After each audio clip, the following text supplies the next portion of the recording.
আজ রান্না করতেছি বেগুন, ঢেঁড়স এবং টমেটো দিয়ে রুই মাছ। আমি এখানে তেল দিয়েছি, লবণ, আদা রসুনের পেস্ট, পেঁয়াজের পেস্ট, হলুদ, মরিচ, ধনিয়া, জিরার গুঁড়া দিয়ে ভালো মতো কষিয়ে এখন আমি তরকারিগুলো দিয়ে দিলাম।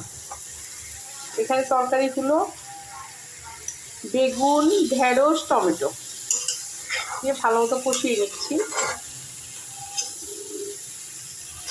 মাছ ভাজা হয়ে গেল, রেখে দিচ্ছি, তো স্কিপ করে দিলাম।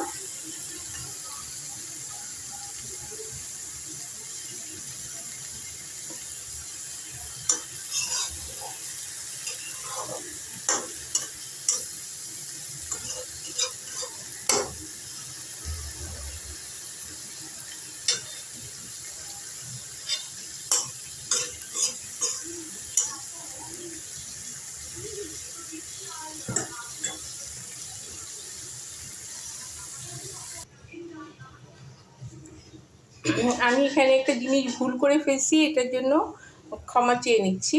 কারণ আমি ইলিশ মাছের মাথা কাটা দিয়ে রান্না করতেছি, কিন্তু আমি রুই মাছ বলে ফেলছি। রুই মাছটা আমি ভুনা করেছি, সেটাই বলে ফেলছি। এটার জন্য সরি, আপনারা মনে কিছু করবেন না, ভুল তো মানুষেরই হয়। যাই হোক, এখন আমি পানি দিয়ে দিলাম, এখন তরকারিটা সিদ্ধ হতে থাক।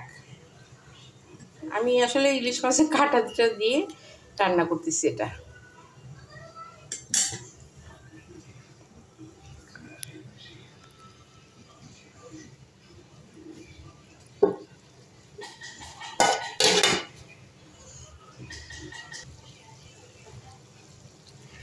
আমার তরকারিও সিদ্ধ হয়ে গিয়েছে, আর একটু হলে আমি নামিয়ে ফেলবো।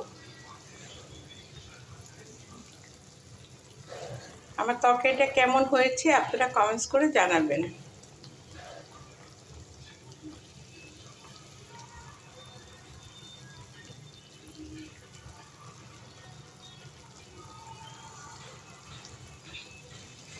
আপনাদের কি সমস্যা হয় কি না জানি না, আমি রিপ্লে কমেন্ট দিতে গেলেই ব্লক খেয়ে যাচ্ছি, যার জন্য এখন রিপ্লে কমেন্টও দিতে পারতেছি না।